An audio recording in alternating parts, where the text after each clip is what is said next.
Good day, friends. We're looking at the last of the beautiful autumn leaves here in my little corner of the woods. I'm foraging today for some beautiful greenery to make our very own Yule wreaths for the Christmas Yule holiday season. You can forage your own greenery to create a beautiful wreath for your front door or windows or to give as a gift. I cannot get over how gorgeous this maple looks. I never saw our maple look this beautiful. It's incredible. It usually drops all of its leaves before it gets to this point, so I was very, very happy to see it. It's just the most gorgeous golden hue. I really can't get over it. But we're ready for Christmas, so let's move on. I'm looking for berries this morning, as well as some different kinds of pine like cypress and long needle pine. I don't have any fir or spruce around here, so let's see what we can find. I spotted some red nandina berries the other day when I was walking my daughter back from the bus, so I'm going to see if I can find them. I don't have nandina bushes growing on my property, so these look like they were probably volunteers. Let's see what we can find. I think over here. Ah, there they are. Just a few berries, but look how bright and pretty they are. Let's carefully trample through these oak leaves and see if I can get to those berries, and we'll clip a few. Those gorgeous. A lot of you may have this growing already on your property. I don't, and these are volunteers. This is the first time I've ever seen them with berries, so cool. Gonna clip a few of those.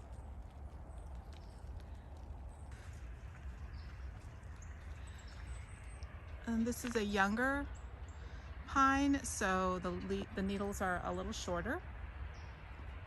So this is perfect. We'll cut a few pieces from here.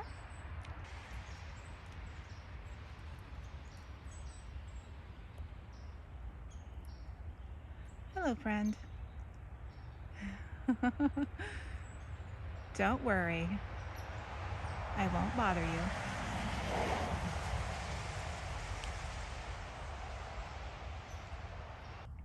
Here's a little baby cypress. It's growing right there.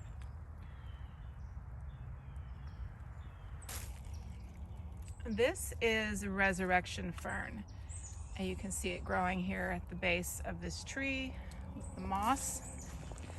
And that fern is very cool because it dries up when there's no water, just kind of curls up and turns brown. And then as soon as there's rain, it springs back to life, hence the name.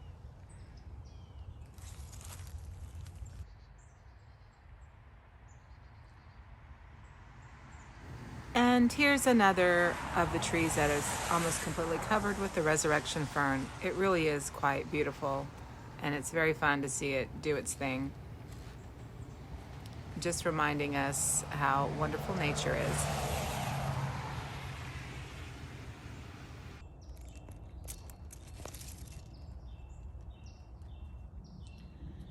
We always have really beautiful moss and lichen and mushrooms. Look at these guys.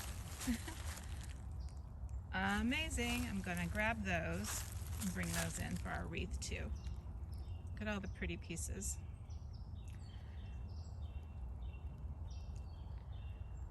Amazing.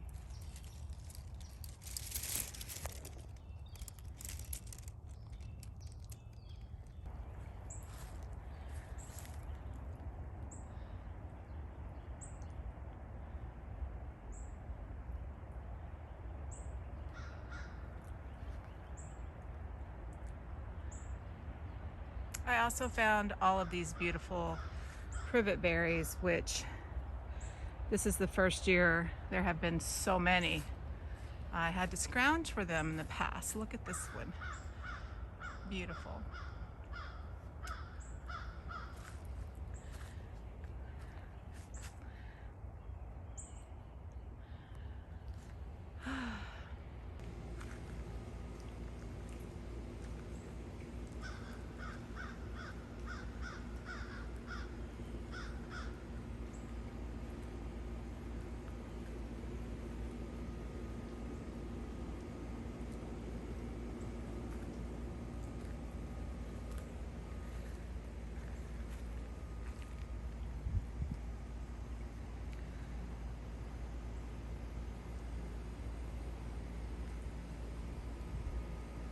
This is our beautiful old oak tree, and last year it gifted us with a giant bough of mistletoe. So we'll see if one drops again. If not, I'll have my husband probably have to get up there and shoot a piece out. It's very beautiful right now.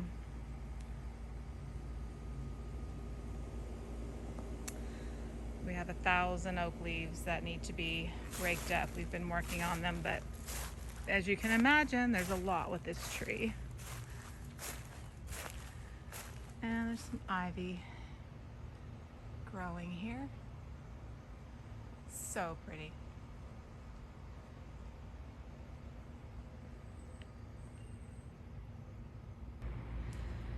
So this is my haul of greens that are just around my property. And most of these are fairly common plants that a lot of people have already in their yards. So these are the Nandina berries. And then that's the Iliagnus, which has that really beautiful silvery foliage on the back. That's boxwood. This Chinese privet. Privet berries are wonderful. They're so moody and they dry nicely. And then I have a long needle pine and the cypress. So overall I've got quite a bit here to at least make a couple of wreaths, maybe more. My goal is to make 4 for the front of the house. Super pretty, right? Oh, and don't forget gorgeous lichen.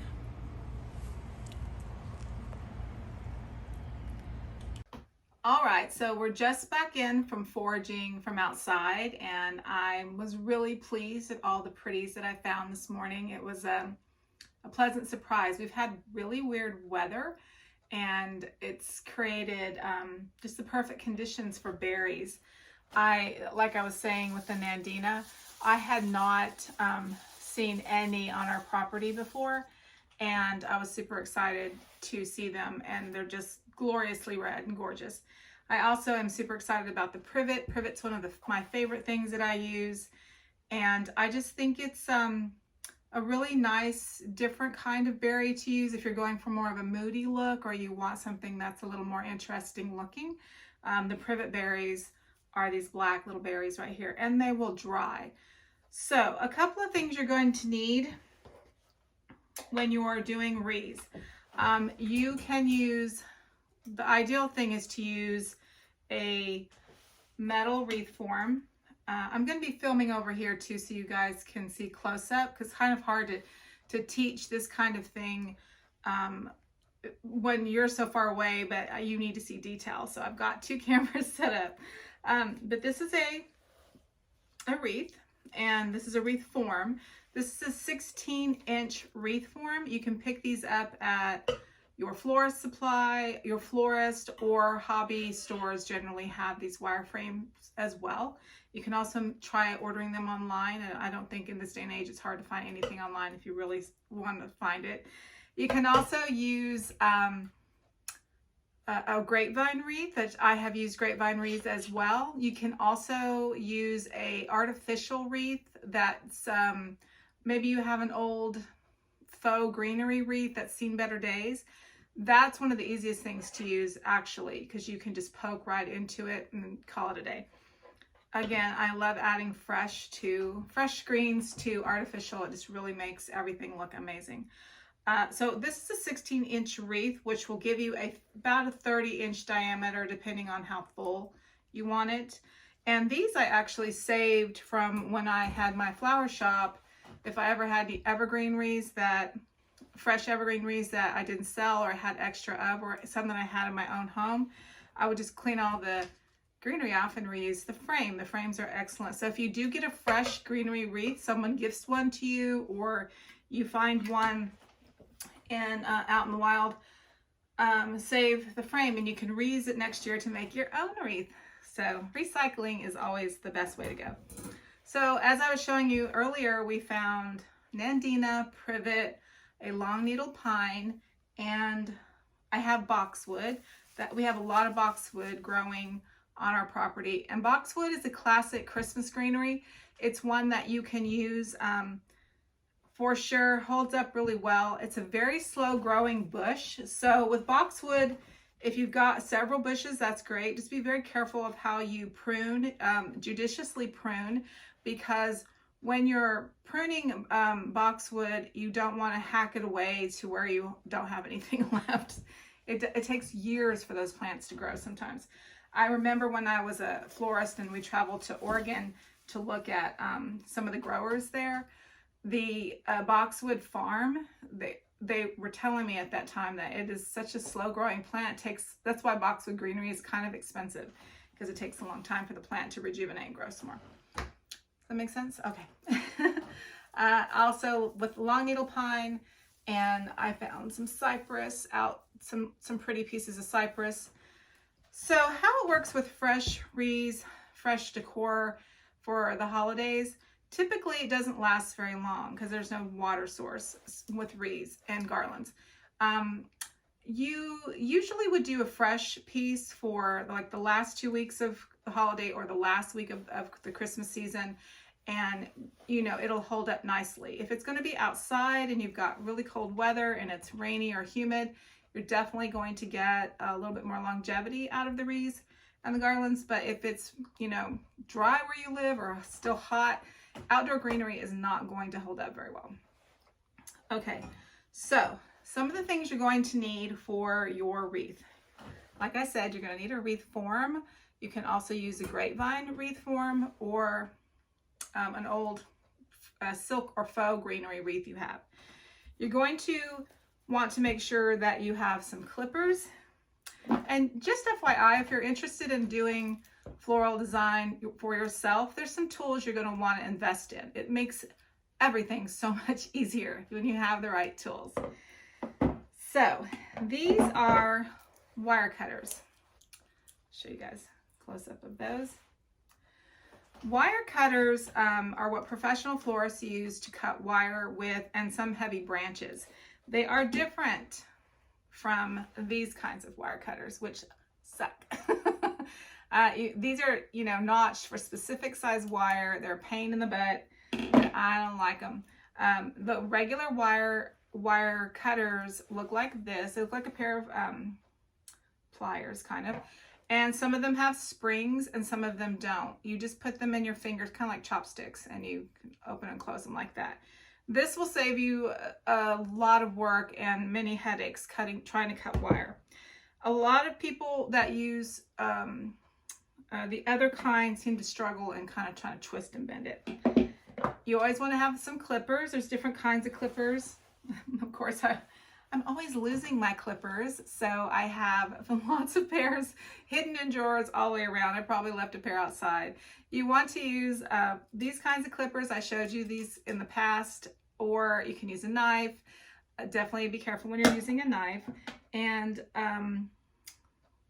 you want to have a pair of scissors on hand for your ribbon. We're going to do a ribbon tutorial as well. So in this video, I'm going to teach you how to make a fresh wreath and bows. So bows for your wreath, or bows for your tree, or bows for your garland, or bows for your hair, whatever you want.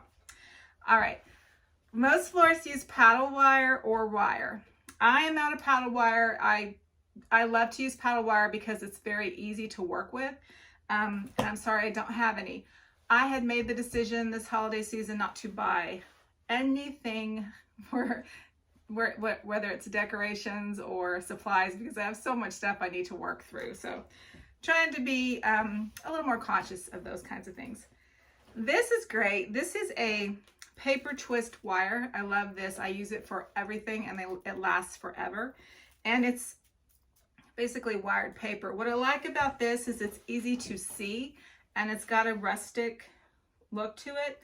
I don't know if you can buy this big of a roll at craft stores, but you can definitely order one from your florist, or like I said, go online and see if you can find anybody that sells them by the bolt like this. They are covered in paper. It's a paper wrapped wire. You can also use regular florist wire, and that is what I have an abundance of, so I'm going to be working through it. Florist wire comes in different gauges. So there's thicker florist wire, That's very heavy duty. This is good for large, thick, heavy wired ribbon bows and for hanging things. And as you can see, it's kind of hard to see, but there's a tiny difference in the gauge of the wire. So this is a fine wire and this is a thicker wire, okay? And I will be using those, or maybe a combination of, okay? So I'm gonna set this wreath aside. When you're foraging for your greenery, make sure that you cut everything, shake it out really well, make sure there's no critters. I've brought lizards and frogs into the house many times. Bugs, especially if you live in the South, just be careful, you know, for chiggers and other things that are kind of hiding out, spiders especially, and just shake everything. Cut everything again, put it in some cool water and let it set for an hour or so if you would like to. I haven't always found this is necessary with greenery wreaths, but you might want to do that just to increase the longevity of the foliage. You want to make sure there's no spider webs or anything like that on it. First thing we're going to do is make a boxwood wreath. This is a very classic, traditional Christmas greenery wreath. If you don't have boxwood, you can use yopon holly. There's a ton of different kinds of bushes that we have, most of us have growing around our house, or you might have a friend who has a home that has many bushes growing around. You just want to look for greenery that's pretty hardy and make sure that you do not cut new growth. New growth will wilt. I actually cut a piece. This is yopon holly, and as you can see, it's pretty bright green on the ends. And what I try to avoid doing is cutting new growth because it will wilt. So make sure that whatever you're using is older growth. It's going to last the longest, okay? So with the boxwood, which is a really pretty greenery, some of my boxwood actually changed color a little bit, got kind of like a bronzy color going on. So what you want to do is cut your pieces into little segments like this. Okay, and if you didn't forage enough, it's kind of something you need a little practice with. If you didn't forage enough, you can always go back out and get some more, or you can mix your greeneries. I cut a lot because I'm going to be making 4 wreaths, and they're going to be mixed greenery wreaths, but this first wreath I'm going to show you how to do with just the boxwood for simplicity's sake. Okay, so if you're using paddle wire, which is going to be similar to this, you're going to find a spot on your wreath, wherever that is, and just twist a piece of wire to start off with. So you secure a piece of wire to the frame, okay? And then it's attached. And then whether you're right-handed or left-handed, you're going to work around the frame. And it doesn't matter, you can go clockwise or counterclockwise, but you're going to want to lay the wreath, the greenery all in the same direction, okay? And the very first thing you do is find a spot, especially on these, they have like it's almost like a little grid. Start there, it's easier to attach. All right, one of the reasons that paddle wire, I'm being attacked by my berries. I'm so happy about these privet berries. Can't tell you guys. Okay, one of the reasons paddle wire works so well is because you can hold it in your hand and wrap as you go.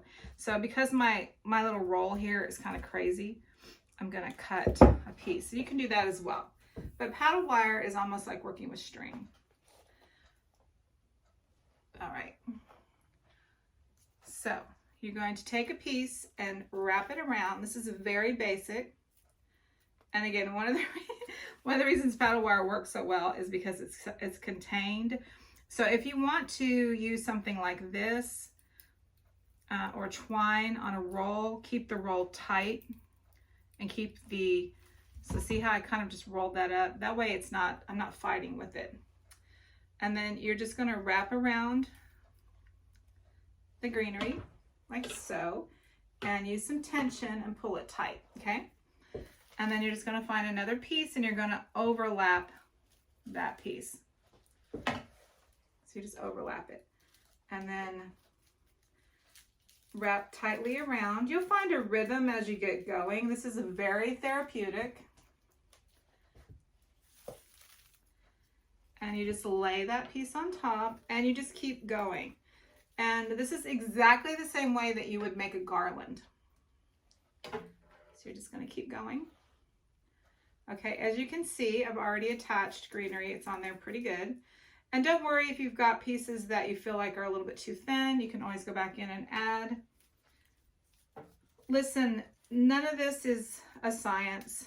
There's techniques and it's a craft, but you will learn as you go and you will improvise as you go.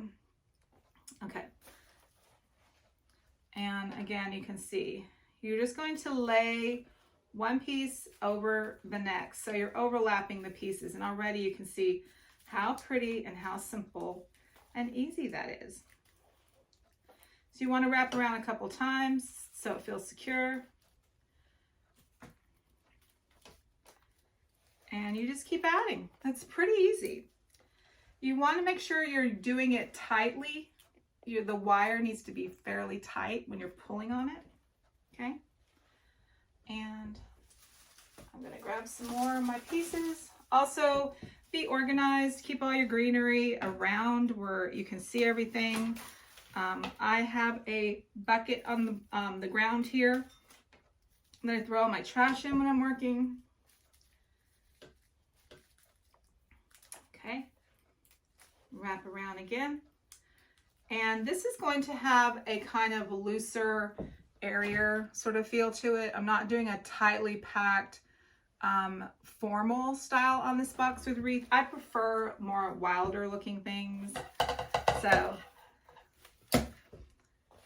and when you're clipping, sometimes if you have some heavy pieces, that's where these wire cutters work really well. Because they're so dense,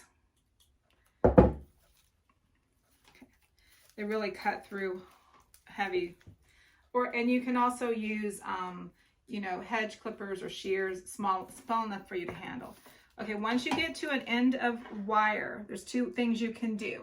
You can either attach another wire and just twist it directly on to the piece you were working with, or you can tie that one wire off and just start a brand new one. I like to just do some manageable pieces at a time. Like I said, if you have paddle wire, and I'm sure a lot of you have seen it, it's just a little green wire on it looks like a little spindle. And that one is nice because it stays tightly in your hand. But like I said, I'm trying to use up what I have, so not buying anything new this year. How is everybody doing with the holidays? It seems like such a stressful time every year. It sneaks up on us, and all of a sudden it's Christmas, right? I have to agree with Christine McConnell, who said on her last live stream, really Christmas should be, or the Yule season should really be in January. We need that time, right? We need the time to get over having all that Halloween and then transitioning to Thanksgiving, and then now you got Christmas. It just sneaks right up on you. So it would be nice if we could do January at the end of January, Christmas at the end of January, because it's a dreary month and it would add a little more sparkle. I keep winter decor out until Valentine's, so for me, I'm gonna decorate anyway, but a lot of people are like, once Christmas is done, they gotta get it out. All right, so you do need to be a little dexterous. You have to be able to hold your wreath. I'm doing it this way so you can see what I'm doing. I've done this, I can do this in my sleep pretty much, but it would probably be easier for you if you laid it on the table and then laid your greenery on as you went, okay? I just feel like it's just gonna take you a little practice. But listen, what's the harm? Just practice, and you know, your first wreath's not going to be great, but it doesn't have to be perfect to be beautiful, right? It's natural. It's greenery. So as you can see, when that wire gets loose, it starts catching on everything. So, all right. So as you can see, we've quickly already filled up half the wreath. So I'm going to keep going around with that. And when I get finished, I'll show it through the end result. cut some pieces, cut on the laterals, and keep your pieces about 4 or 5 inches long. And you can also clip your pieces together and create little bundles like this. And then you can just wrap it around a few at a time. That's how you would make the wreath a little bit thicker. And if all of this feels alien in your hands, just know you'll get the hang of it. And you just want to keep practicing. If you want to, you can pre-do these little bundles. So you could actually take the wire, little pieces of wire, and then just wrap it around like so, and you just create little bundles like this, okay? And then you just attach that directly onto the wreath. And that's another way to do it. And if you're wanting to make a bushier, fuller wreath, that's really the best way to do it. But like I said, I'm going for a more natural feel. I love boxwood because it holds up really well.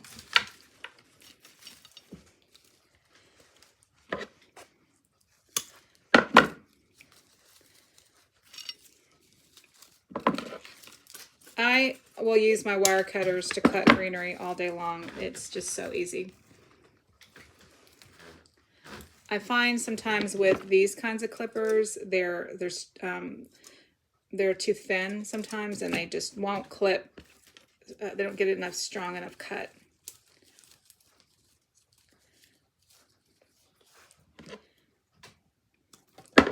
So you see how I'm making these little clusters, like so. Also, if you think you might have allergies to working with greenery, and sometimes your greenery may have come in contact with like poison oak or elm or poison ivy, you can wear gloves. Just be careful when you're foraging of what's growing around the greenery that you're foraging. And I will use every little bit. So when I get down to pieces like this, and you don't want to have like chopped off pieces that are sticking out everywhere, but you can create little clusters pretty easily. And then you can also use, like I said, the florist wire. This one's really thin. This is used for corsage work.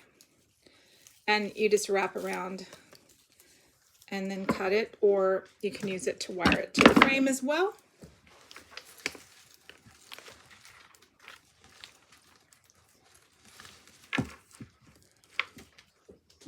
What you want to avoid doing is taking a big piece like this and sticking it straight on. Otherwise, it's going to just not have the, it's going to look a little spindly, unless you're going for spindly. But it's better to kind of clip it into sections and then just attach it. I have done every kind of style of floral design, and times over the years I can get very rigid with how I do things because I get tired of wild and woolly, and sometimes I want things that are very tight and formal. It's just your personal preference. So I'm twisting and twisting and twisting. So your fingers are going to feel a little sore or tight when you first start doing this kind of work. It is not a natural thing for some people. If you're a crafter, it's pretty easy, but if you're not used to doing it. You could also make a crescent wreath like this. I could do just this part of it, and then I could ribbon wrap this part of it, and that would be pretty too. So there's a million ways to make these wreaths.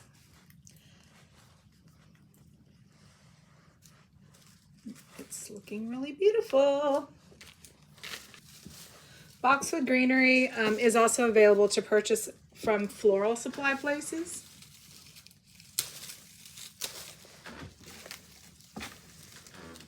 Just make sure if you need a large quantity of greenery that you at least place your order, you know, a week in advance. Some florists have these kinds of things on hand, but the way the economy is going and florists have such a low profit margin they are going to probably not keep a whole bunch of extra in. And believe it or not, Christmas is a very slow time of the year, retail-wise, for flower shops. Unless they're a flower shop that focuses on Christmas decorating people's homes, most consumers don't buy a lot of flowers during the holidays unless they're going to as a hostess gift. And so I cut a lot of boxwood, and I might need to go get some more in just a minute. We'll see. But a wreath will consume a lot of greenery. But this is an excellent way to do your own homemade garden wreaths. And you can do this any time of the year with any kind of greenery. Again, my little clusters. Like I said, I love the paper wire ribbon because it's easy to work with and you can see it and it grabs onto itself. I think even sometimes a little better than the wire does. One thing you'll notice starting to happen when you're working on your wreath is you'll start getting thicker and thicker. So you want to keep some consistency. As you can see, I'm a little thin over here, so I'll just go back in and add some when I'm done. And that's easy to do. When you wrap your wire, wrap tightly around the back and pull tightly around the front so you don't have any slack. There should be no slack. No slackers.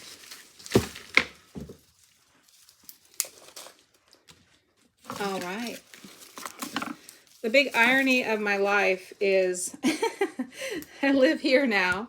If you watched my Thanksgiving video, you might have remembered me saying that in the state of Louisiana, well, I don't know if it's still true or not, but when I moved here, you could not practice floral design unless you got a specific floral designer's license. A separate license complete from the normal business license you need, which I was like, that's amazing that you would have to go through all that. It's not like you're a doctor or anything. It's just flowers, people. But what I was saying, the irony is I have all this lush foliage and greenery just growing all around me, which I would have killed for when I had my flower shop. Believe me, we were always foraging to get this pretty stuff, and it was always a hassle. So I'm pretty fast at this, so don't worry if it takes you a while to do this. It is a practice, and I would suggest you just practice a bit. You can actually buy greenery, like I said, to do this with. And if you live in an area, like if you're in the South or the East Coast, we're pretty blessed with all kinds of greenery. Midwest, I think. But if you're like in a desert area, then, you know, you may have a little more trouble foraging for this kind of stuff, but you can also use artificial and do the same thing. You can make your own wreaths with anything, really. You could use dried pods. There's a million ways to do wreaths.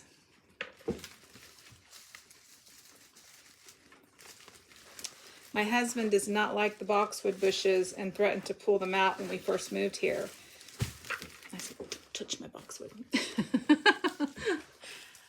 I'll be using those. And so I've usually made wreaths every year since we've been here. Now I'm pretty good at using my hands to break greenery. That might feel awkward or painful for you. So definitely invest in some clippers. So far, no critters to jump out and scare me right now. So as we're making the wreath, I'm going in one direction, okay? So everything is staying on the same direction. I'm not going this way and that way. It's all on the same, okay? So we're gonna pull that around again. Might have cut just enough boxwood for this wreath. We shall see.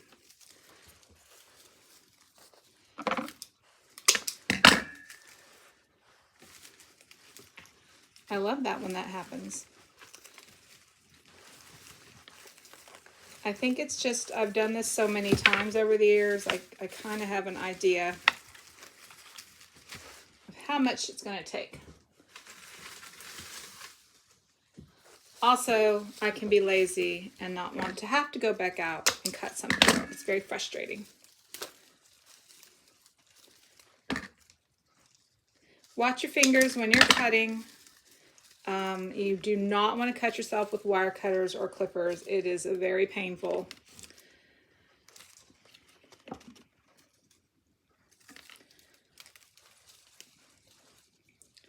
The thing is, work quickly and don't second guess yourself. I think a lot of people, when they're, and do not use clippers to cut wire, that kind of clipper.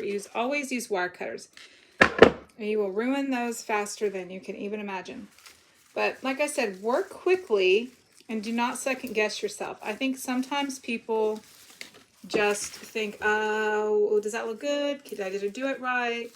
It's just, it's not that complicated. And the thing is, once everything's hung up and decorated, most people don't notice little details like that. If it's too thin on one side, or you can add in very easily anything to these wreaths to fill them out. If you've gotten too thin on one side, it's really not hard to fix it. So we're almost in to the end, and as you get to the end of the wreath, that piece you started with will then overlap the last piece you put in. Okay, and as we finish on this, I need to get a little bit more wire.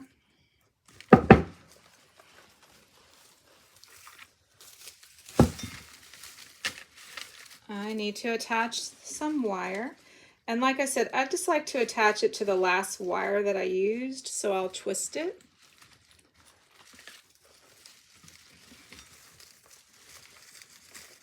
And then just make sure when you're twisting around that your wire doesn't go over your greenery like that, because it'll pin it down. You want it to go only on wire onto the piece you're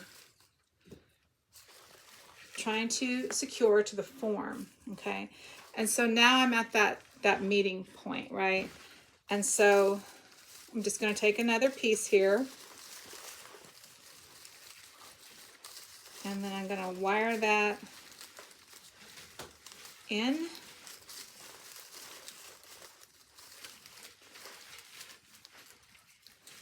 Okay, and I have a wreath. And I did that really quickly, so it's not perfectly symmetrical, but that's okay. I don't want it to look too perfect. And then that last little piece of wire, I'm just going to wrap back around the frame, and then I can take a look at it. One of my tricks for working on my wreaths is to hang them from a hanger. How do you guys like my green man? He's a cast iron and he's so heavy. I'm going to use him in the center of one of my wreaths, actually. Let's put him down for a second. So now I'm going to hang it up, and I can see here where the wreath is a little, where I need to go back in and fill in. And that's because I did that really quickly. But you do not have to even worry with that if you don't want to. So I'm going to clip out some short pieces.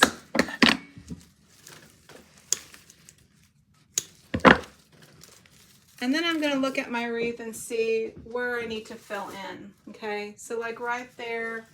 And the cool part is once you have the wreath made, you can pretty much just poke your greenery into it and it'll stay in place. It's not like it's going to travel across country, so it's just going to be hanging outside on the window. Rotate the wreath around, okay?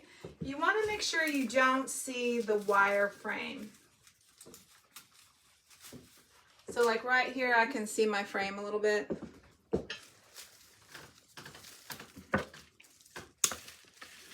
So I'll clip some pieces and if you clean off the ends of your stems also, that makes them a little easier to get in as well. So wherever that spot is, I feel looks a little sparse, I'll just pull it in and tuck it. And then that assures me that I have overall some symmetry with the wreath. Okay. All right. By hanging it on a wreath hanger, you can see what you're doing a little easier. Or if you happen to have an easel, a florist easel works really well. Those are the type that are used for funeral designs. A lot of funeral places throw those out. You might want to stop by and get one if that's something that you'd like to work with. But you can just definitely use a wreath hanger and hang your wreath on it, because that's where it's going to be hanging anyway. And you can also hot glue your greenery in as well once you get to this point. I will tell you, I always have a hot glue gun going probably 24/7 during the holidays, because I tend to need it for lots of different things. If you're going to use a hot glue gun, be careful and make sure it's hot enough, and if it's too cold, the greenery will not stick. But of course, he's not plugged in. Well,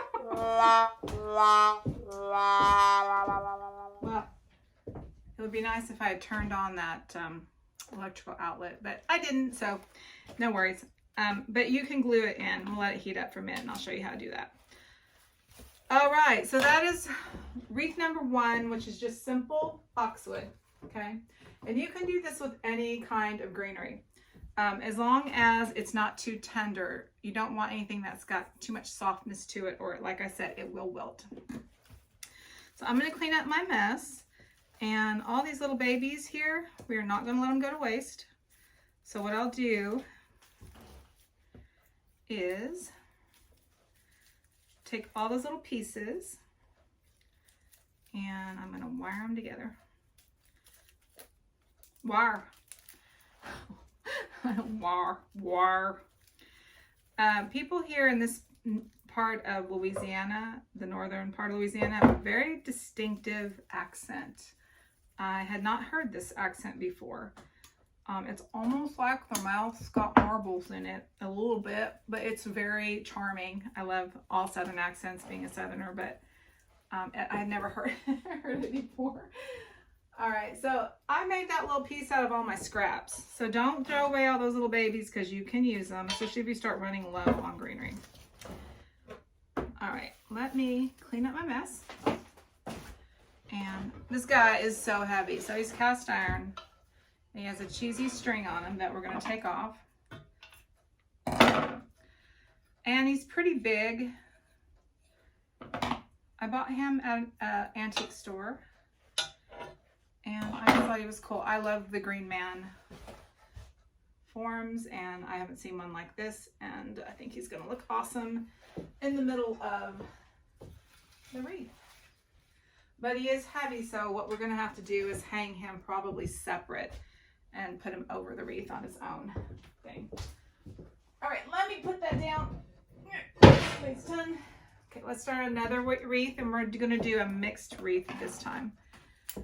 And it is basically the same thing. I love how the moss, there's so much moss here that grows. Look how, little piece of moss just on my side. So this is cypress. And we're gonna make a wilder wreath this time. Lots of movement, lots of pretty whimsical stuff going on. All right, and this is going to be a mixed wreath. So I'm going to cut some more paper wire and attach it to my form. And if you have a grapevine wreath, you can do it with this as well. Grapevine's going to be a little bit bulkier. It has more of a three-dimensional structure to it, so you are going to have to work with that. So if you're working with grapevine, let me see if I have a grapevine wreath handy so I can show you. Be right back.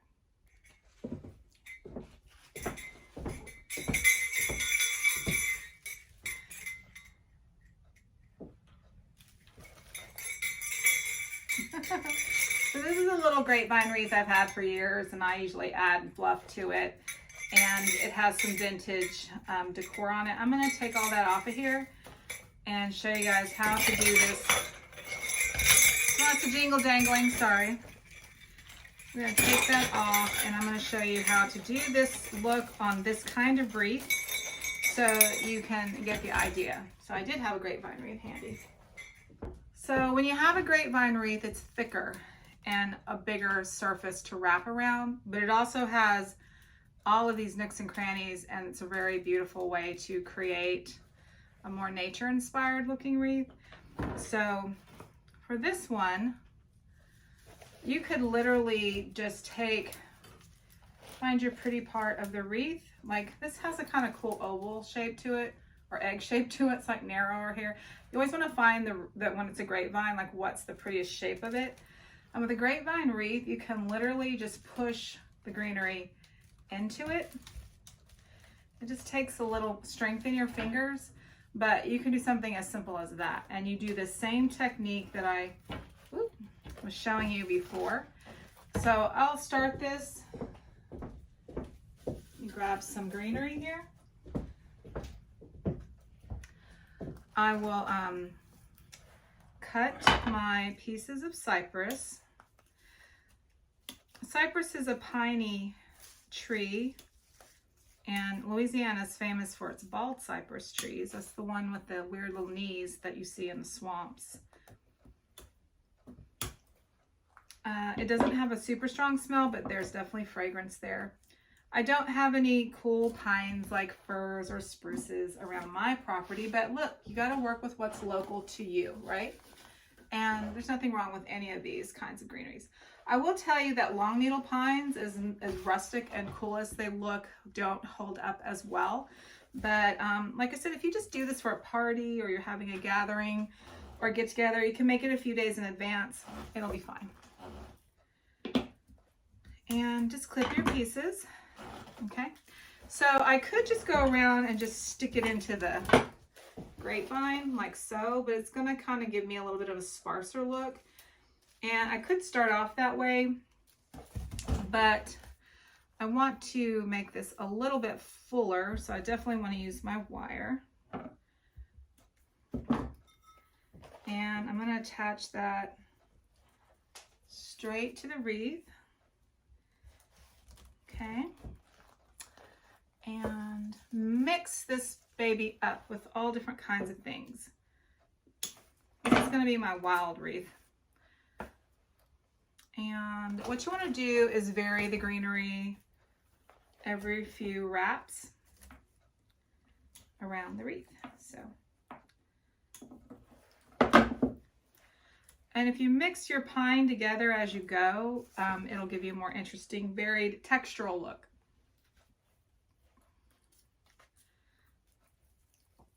So you can do this so many different ways, and there's no right or wrong way.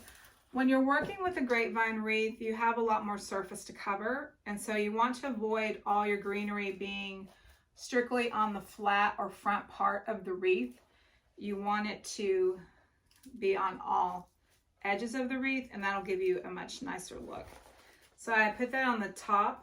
So I started those two pieces by just sticking them in, and then I took my wired piece and wrapped it around. And what's great about this paper wire is it works great on grapevine. You can't see it. It's the same color. It's brown.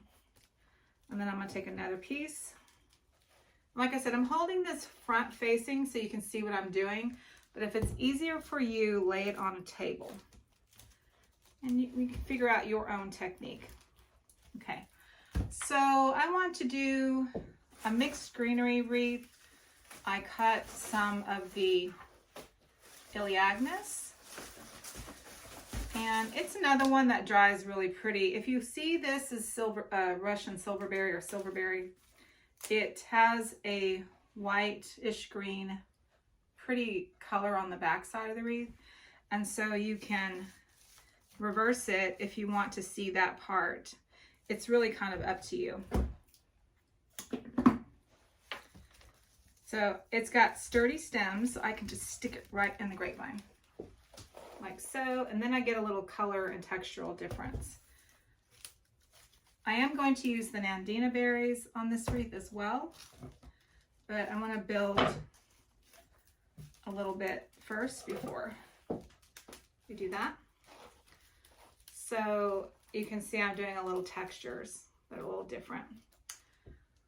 Honestly, making a wreath as a floral design project is really an easy way to introduce yourself to working with plants and flowers, because it is just a circle and pretty easy. You just follow the form or the shape of your piece. And when I get all these done, we'll hang them outside and I'll show you how they look. And I will give you some tips on how to hang your wreaths. Whoops. Make sure when you twist your wire, you're just twisting. With wire, you don't have to tie, it'll just twist on itself. It's not hard to do at all. And then you get a little firmness there.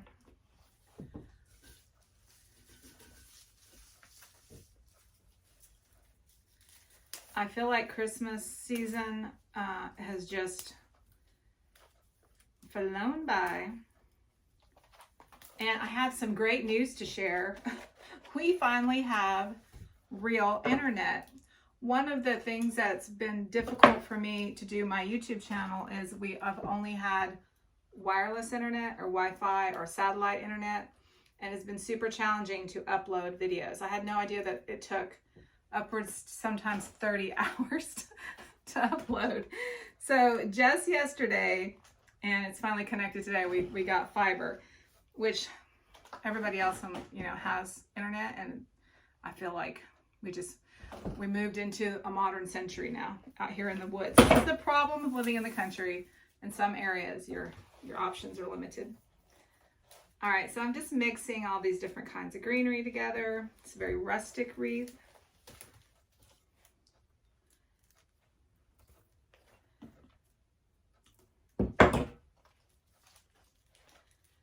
So if you get these kinds of wire cutters that have a spring in them, it does the work for you. I have found, however, that over time the little spring mechanism will fall out and it's a pain. So if you just learn how to use the wire cutters by holding them in your fingers like this when you're cutting, because you have to move it open. There's nothing that's going to do it for you. So you just have to use your hands like so. And I am making sure to hit the top of that wreath too with my greenery.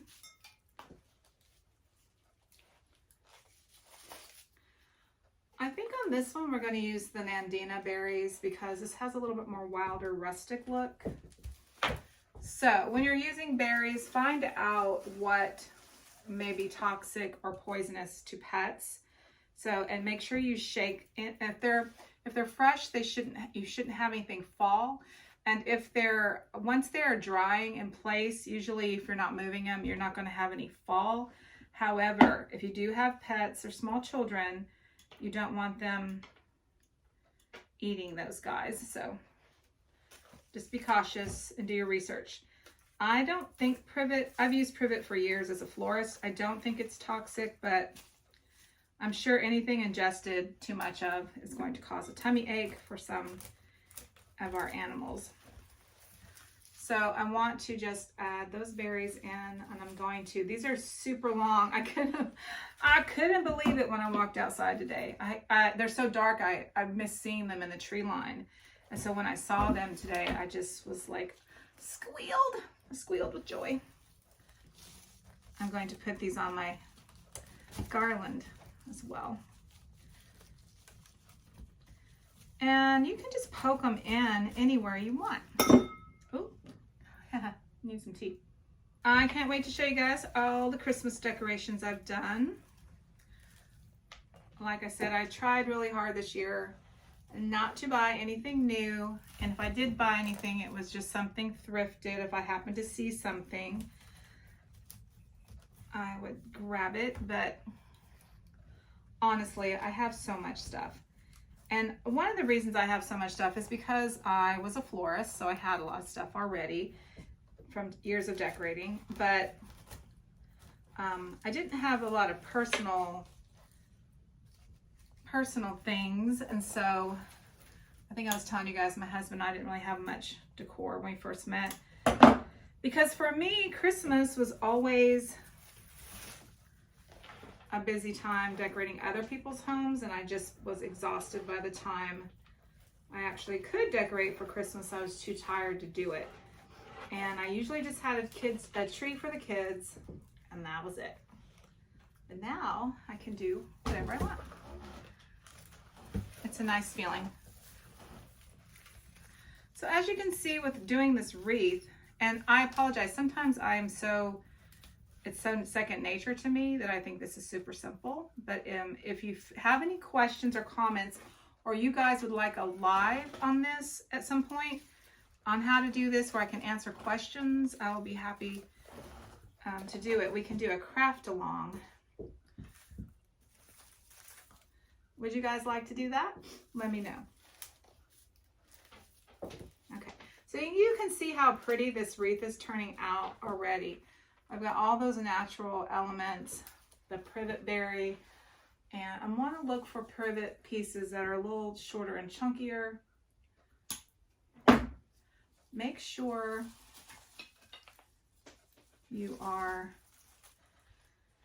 shaking for any loose. This is really fresh, so I don't have to worry about that.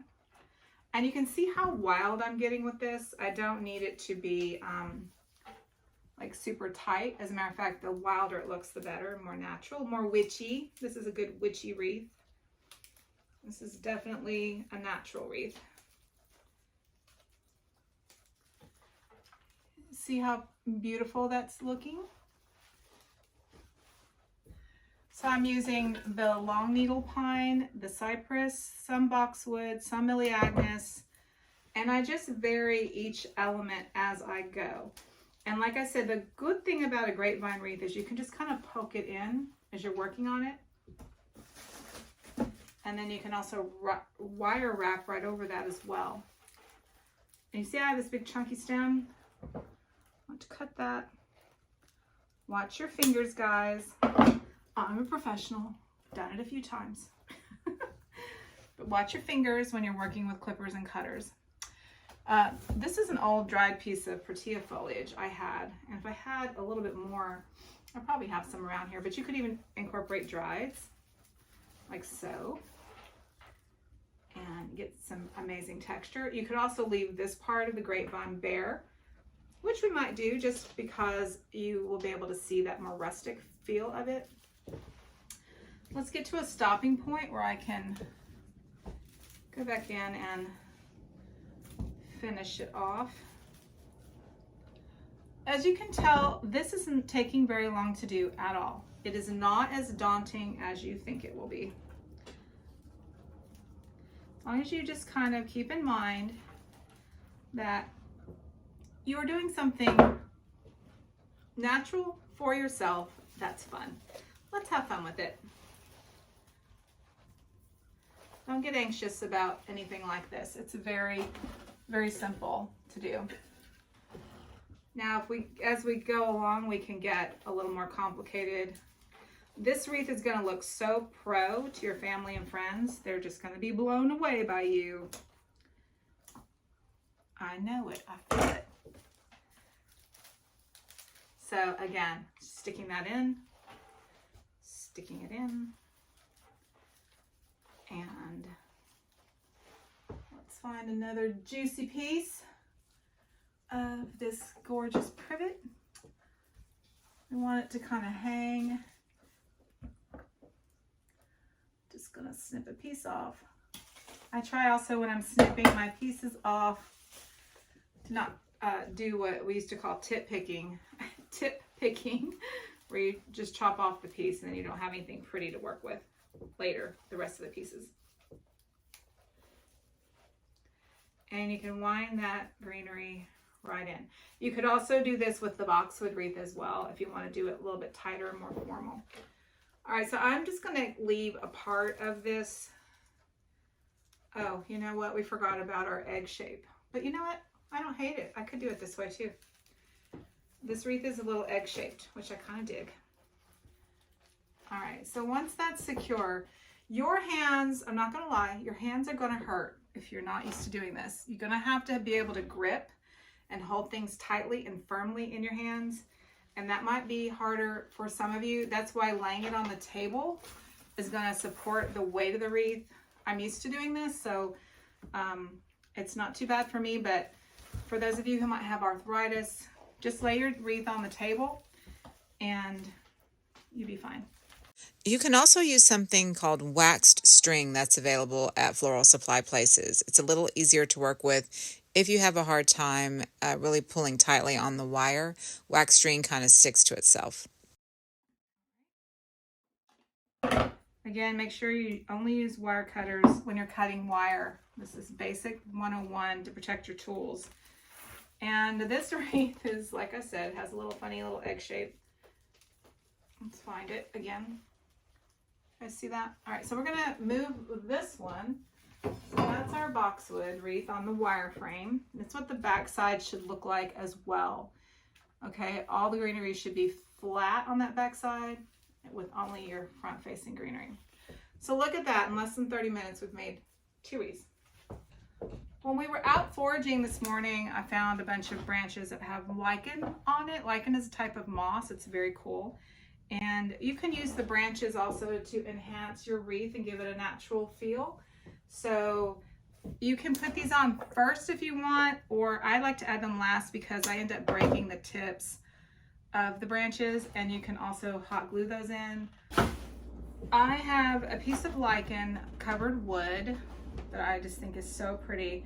The lichen will dry on this, or you can keep it misted, and if it's humid enough where you live, it may stay moist, but it's really pretty when it's still fresh. And what I did is I put a wire around that piece, and let me show you how to do that again. Same technique is just go around, run it on the other side, put your finger straight up against the piece. So see, I'm holding it, the wire and the piece with my finger, and then twist. And this will be uncomfortable probably at first, but you kind of get used to it after a while. This is the best way to get a tight twist on wired pieces.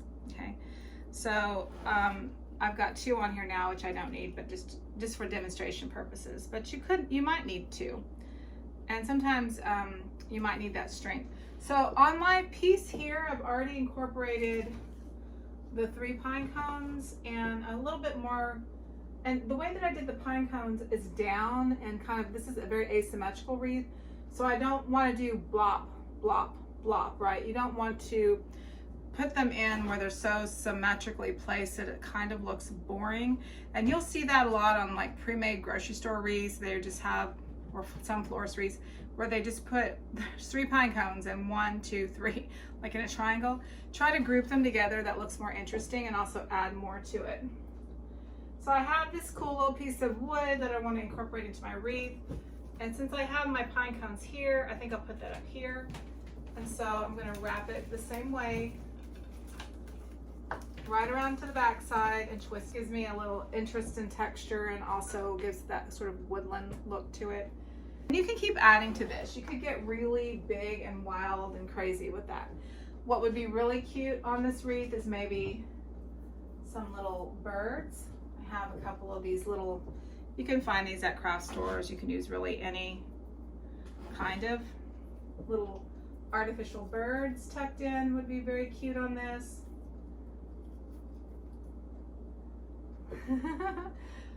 And you're gonna wanna hot glue those guys on to one of the branches. You can also wire them.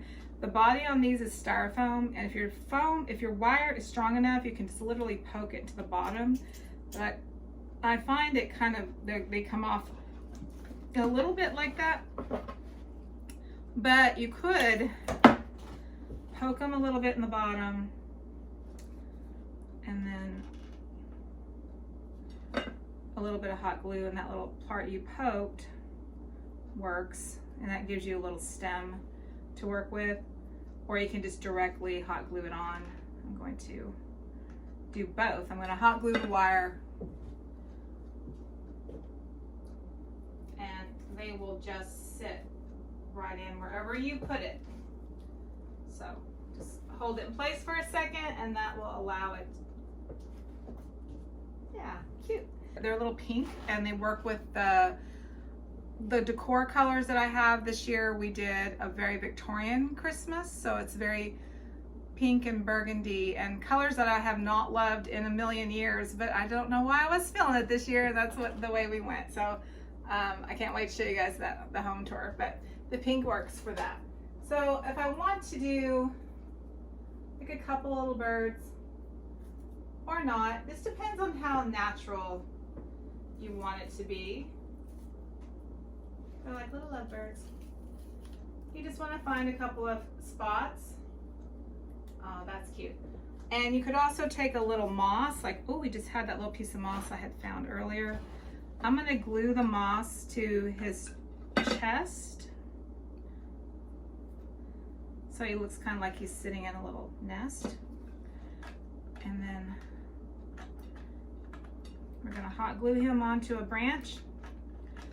And you could use redbirds, cardinals. I have some really cute little cardinals that I'll show you. When we add the Nandina to the boxwood wreath, we might add a cardinal or two. And you want them to look like they're engaging one another, so you don't want them both going in the same direction. Maybe face them toward each other. And that's it on that wreath.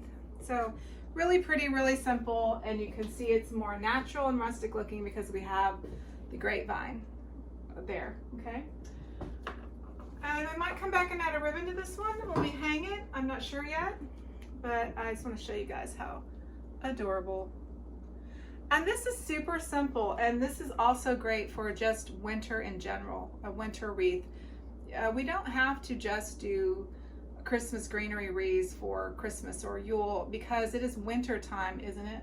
So you could just do a nice winter wreath. And then you could also do the same thing for Valentine's and incorporate a couple of hearts or some ribbon or whatever you would like to do. All right, the next thing I'm going to show you how to do is fairly simple. This is an artificial pine garland wreath. And on this wreath, we're going to add a bow and the greenery. This one already had some pine cones wired to it. I stole a couple off of these because they were so nice and juicy. But when you have artificial greenery, this is a swag. You can see it's a long greenery swag. Make sure that you shape it out. So we're going to hang it on the hook. It's already got a bend in it. And then just go through and shape it out.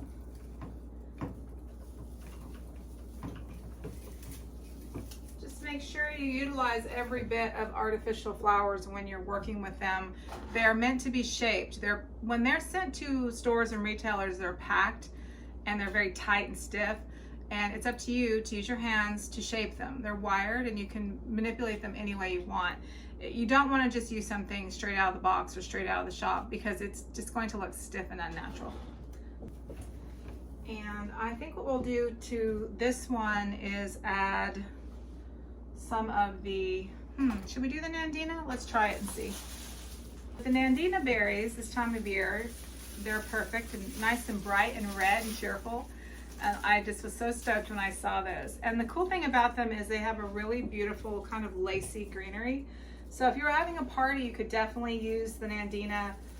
The berries will be fine. The greenery may wilt after a few days, but what we're going to do is incorporate that into our greenery base. So if you have some tired old garlands or greenery, don't throw them out. Use them as an armature. An armature is just a structure to insert your stems in, and it works great to reuse those. Okay, so you can wire this on or you could glue it in. I pretty much prefer wiring on silks because I like to change things up, and if you hot glue into a silk, it really messes it up for later use or if you want to change it. And the Nandina almost has a swag-like shape to it. So we're going to do the same trick with the wire, twist it around. I'm going to add it to my piece.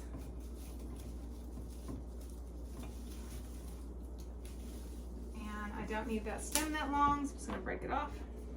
Just gonna wire it onto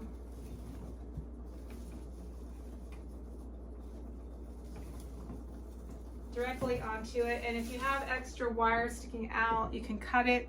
When you get better at this, you'll know when you have too much wire and use a half piece of wire or whatever, but in the beginning you want to use a full piece of wire.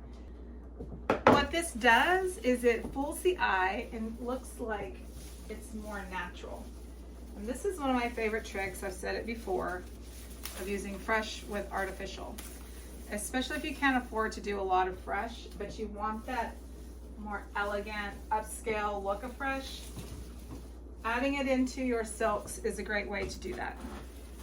And this swag is a piece I've had for probably 4 years now, and I use it in different ways around the property or on the front of the house. I actually had this hanging on the front door because my whole entire garlands outside are this kind of long needle pine. And I think that just makes it look much more natural. Oops. That's what happens when you don't wire it on very well to begin with. It's gonna fall right off. All right, so when you're wiring, make sure, I should have mentioned this, if you're wiring on a branch like this with that technique, catch in between the laterals and not on the outside where it can slip off.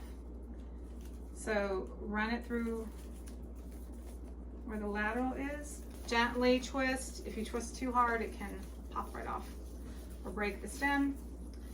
Let's try that again.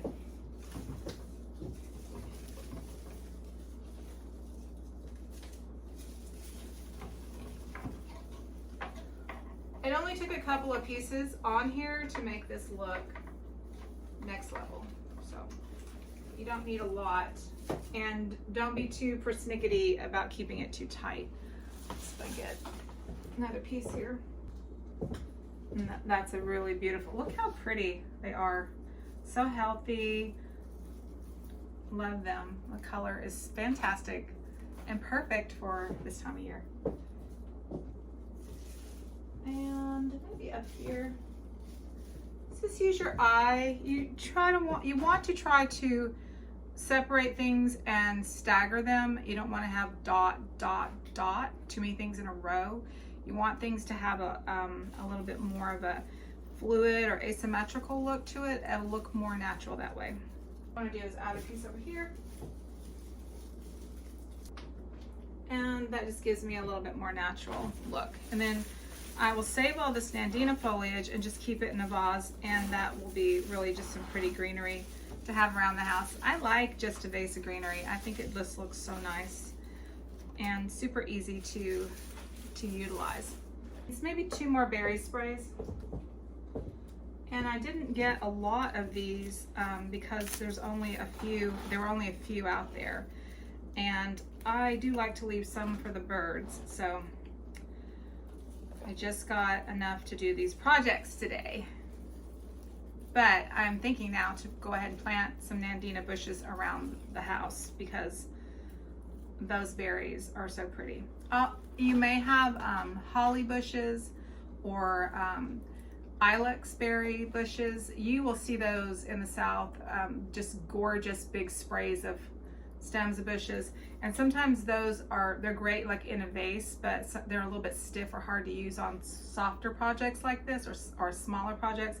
So those Nandina berries are pretty. You could also just use artificial berries. You can get those at any craft store. I've added the berries to this swag, and right now I've got 4. And we want to do, always looks nicer to do odd numbers, not even. Even tends to look not as pleasing to the eye. And then we're going to add a ribbon to this. And I'm going to show you guys how to do that. So making bows is there's a little bit of a trick to it. Florist bows are a little different from kind of the craft bows I think most people are used to. Okay, so very simple. We just have our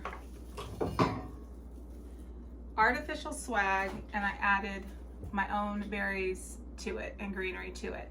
And I could keep going with this, but it's just very simple and it doesn't need a lot. But you can see how just adding that little touch of fresh foliage And even on the day of, if you need a little bit more, you could just wire in some more pieces and make it just look a lot more lively. The problem with silks is they're stiff. They don't have any movement. And live plants, greenery, and flowers have movement. So that's why fresh flowers just always look more appealing. Boxwood, which still looks just as beautiful by itself. And you want to turn it to find its best placement. And you can look at your wreath again and see if you need to go back in and add, which is not hard to do. I think I will add a little bit more to this one to fill out a couple of spots I think are a little bare.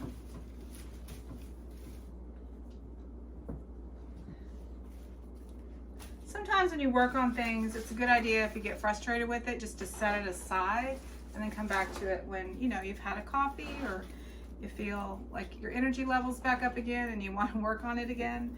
So if you're not feeling something you're making, don't just trash it. Just say, I'm going to come back and add back to it later. If you want to make a very formal boxwood wreath, and that's classic sort of New England style wreath, you want to just keep all of your pieces tight and at the same length so they won't stagger.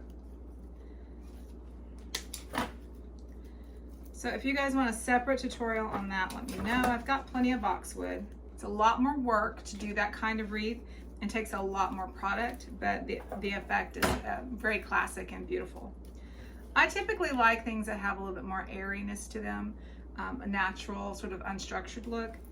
So it's really just your preference, whichever one you like better. But I will use up all my little baby pieces.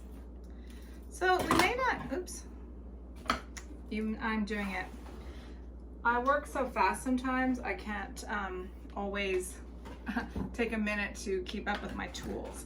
One of my tricks for that is I always put down a white sheet or towel on the surface that I'm working on, and that way all of my debris and everything stays on that. And then when I'm done, I just pick that up and toss everything instead of having this big giant mess all over my counter. But right now, I have misplaced my wire cutters. So, hold on a second. Okay, so I will not have enough Nandina to do this on this boxwood, but I just wanted to just show you how pretty. And we could take it off that swag, but yeah, I'm gonna take it off the swag so I can show you guys because it's very pretty.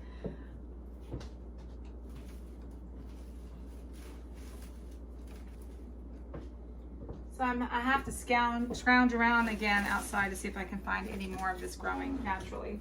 When you add in your berries, just follow the same line as the greenery that you laid. So you don't want to go the opposite direction. Just follow along the circle that you already had started with that greenery, and then everything will flow together nicely.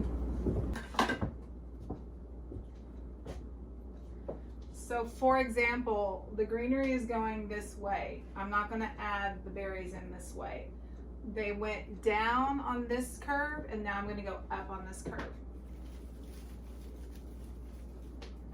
I'm not going to glue them or attach them in. I'm just showing you guys how pretty that berry looks. Especially if you don't have a lot and you can't, like me, I only found so much this morning. You can also clip the berries apart if you need to stretch them out a little bit. But with this one, I think we're going to be good. And then I'll just add a bow at the top. So that'll be 4 berries sections instead of that mixture that I like to have, but because the bow is going to be that 5th element and it'll pull that color in. So I'll show you how to do that in just a sec. All right, so we're going to use regular red velvet outdoor ribbon, and this is wired ribbon. I've already cut a piece because this ribbon I use over and over again every year. So a lot of times I'll use it, to swag through garland or to make bows with, and I constantly reuse it. I use this velvet for outdoor because it's pretty weatherproof and it always looks nice. It's fairly inexpensive compared to other ribbons, but use whatever ribbon you like. So the trick with a florist bow is it's wired, and it's not a bow where a lot of times with craft bows, people will make this sort of a loop thing like this, and then they'll run a ribbon around the center of it. But with a florist bow, it is designed to have a cinched waist almost, and you're going to use a wire always on a florist bow. So it's a good idea, like I said, to invest in this green wire. You can buy this in little packages at the craft store. So I want my bow to have a tail, 2 tails, and what I'm going to do on this bow is make a classic sort of like a shoestring style. Woo, excuse me.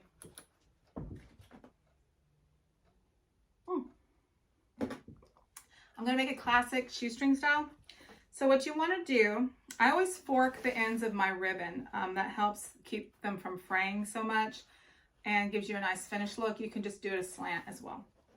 To do a proper fork, do not cut.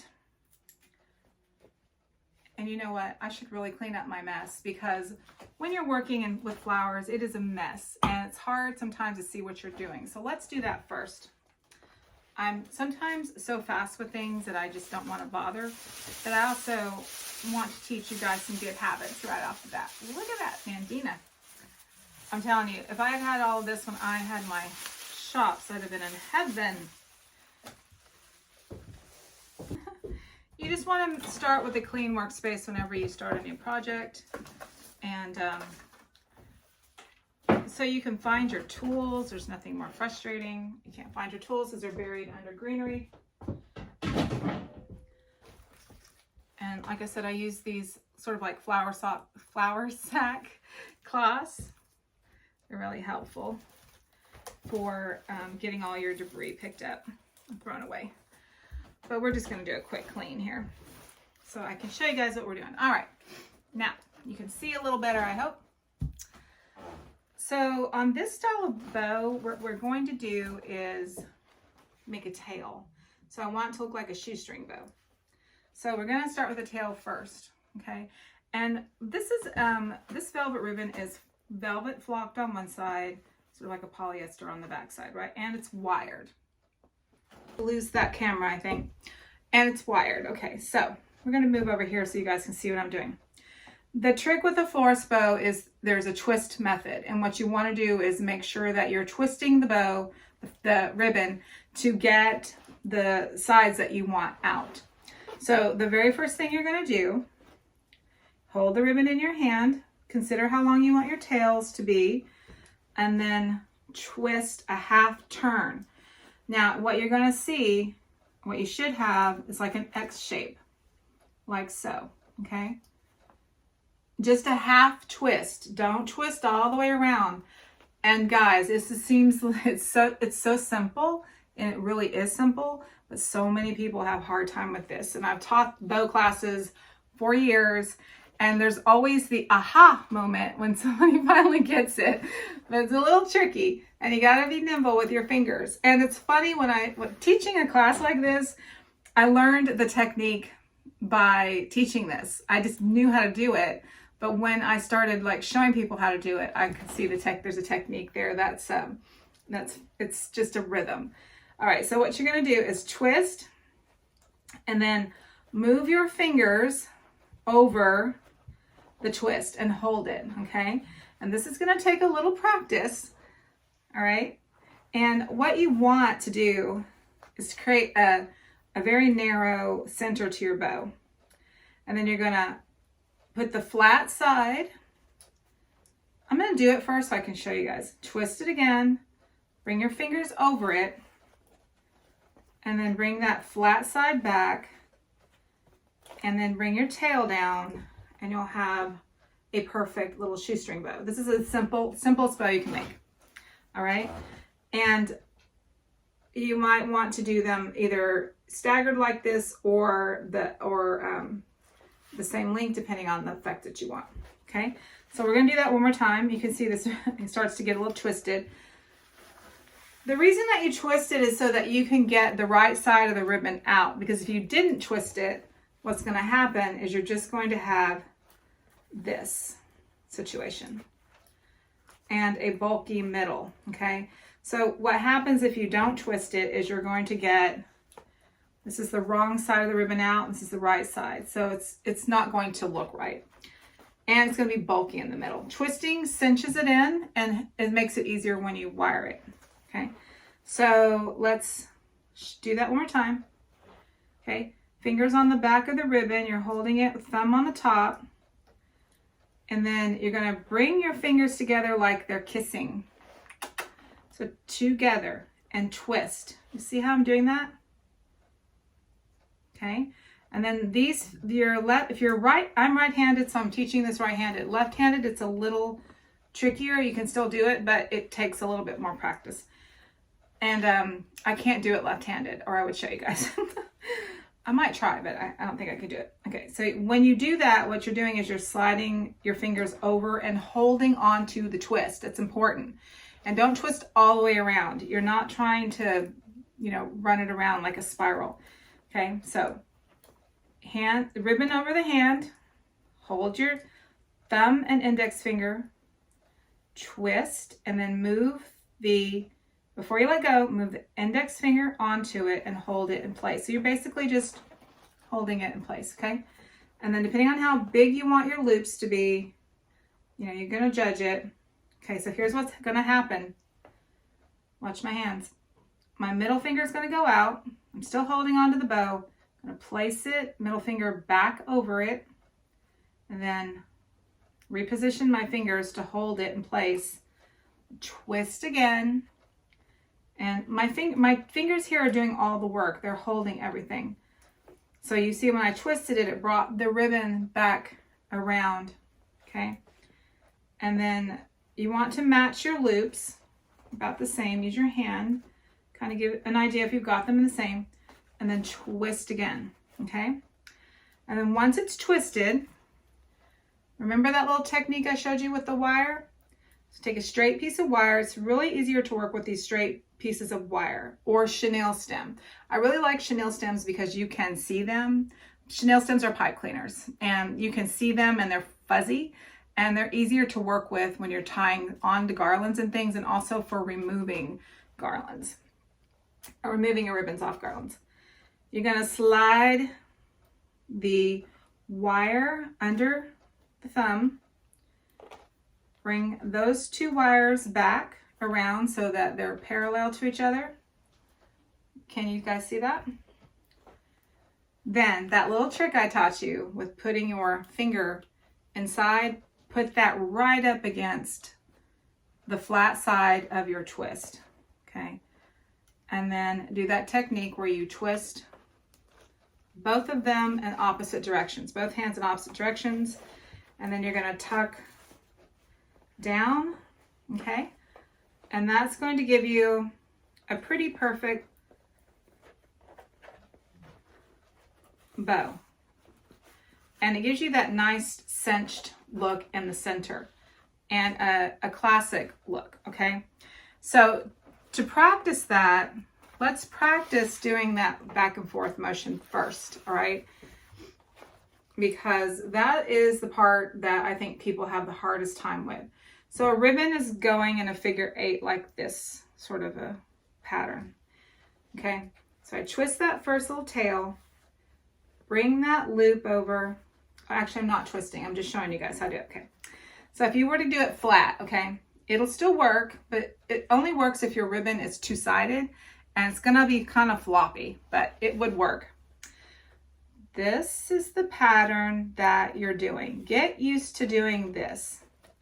Actually, let me grab a roll of ribbon, a big roll of ribbon. Be right back. These are all different kinds of ribbon, and all of these will work. I usually teach people this technique with just regular satin ribbon, but you can use any ribbon. It doesn't have to be wired. The nice thing about this technique is you don't need wired ribbon. It works great for any kind of ribbon. But let me just show you again. So imagine you're just creating, this might be like how you would have made bows when you were a kid, right? The stacked bow. So you're just doing this technique where the bows are kind of like that. You guys remember doing that? And then you would just take a piece of ribbon and you'd go around the middle of it. You'd glue that on your package, and it's a perfectly fine bow to do. If I wanted to, one of these pines is starting to get to me here. If I wanted to do this bow like that, I could definitely do that. I'm going to show you what happens when you do it this way.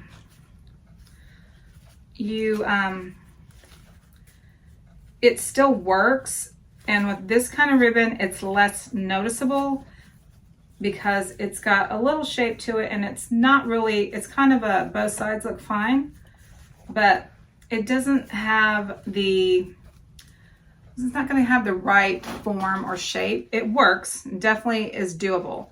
There's nothing wrong with doing it that way, but the difference is, and of course I just ran out of that one. The difference is, let's try it with this ribbon. This is a lace, okay?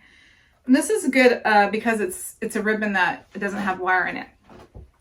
When you do this technique, what happens is your ribbon just pops better. So twist, and then you can shape it out this way. So as you're making your ribbon loops, you can go from side to side. You can make the back one longer, and you really can just make almost a flower shape with this kind of technique. This is how florists traditionally do their bows. And this is an old school method. Bows kind of go in and out of favor. Remember, you used to get a dozen roses with a big bow plastered on the front of it, and florists still do that. But I usually just use this technique for Christmas bows. But as you can see, you can build the bow out as big as you want, and you can stack bows. So if you start with one ribbon, you can pick up another ribbon and go directly behind it. So let me show you the difference with this more expensive ribbon. So once you learn this technique, it's one of those techniques that you will use over and over again. So you get a much fluffier, more satisfying looking bow. It just has a little bit better shape to it. And like I said, this one is wired, but what's going to happen if you don't do that twisting, it just gets bulky in the middle. And depending on your skill level and how often you do this, you'll get better at it. This one, at least I can shape it a little bit, but I don't have as much control. All right, let's try it with this big old ribbon. I have a lot of random ribbons. This is a more expensive kind of fancy ribbon that you might want to do on your tree. And this ribbon is expensive, so you don't want to cut it until you're ready. So how I do a fork, make sure you've got a dedicated pair of fabric shears that I use for, and they are not allowed to be used for anything but fabric. So fold your ribbon in half and then cut a diagonal from the wired edge into the middle, and you'll get a perfect fork every time. If you try to cut up into the ribbon, it's going to go kind of sideways. Let me show you on this one. So like if you try to cut a fork like this, unless you're just really good at being precise, I can do it pretty good. But what happens is it kind of will cut a split. You'll get a split in the middle there, and the other technique works great. I've been forking my ribbons since I can remember. And I like the effect better. This looks more finished. And if you don't like the forked look, then just do a simple diagonal. But always, please guys, do something to taper or do a diagonal on the ends. And make sure that you don't do bows and then leave the little tape on there from when they were wrapped around the spool. That looks tacky. Unless you want to be tacky. I love that song by Weird Al Yankovic. Do you guys know that song, I'm Tacky? 'Cause I'm tacky. Yeah, I'm a little tacky. So I'm all right with it though. All right, so again, no matter what size ribbon, you can do this technique. I'm gonna hold it over my hand, and this twisting method really works well for this fat wide ribbon. So I'm gonna hold it over my hand, and I'm gonna do that X-shaped twist, that half turn towards my body, and then I'm gonna do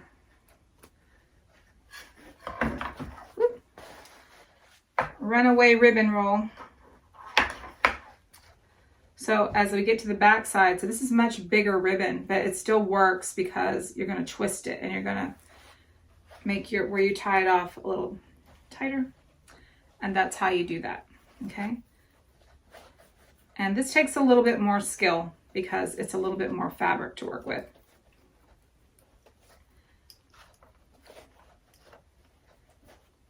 But you can make the most glorious big bows that way. All right, it is that time for my daughter to come home from school. So I'll be right back and we'll start that over again so you guys can see it.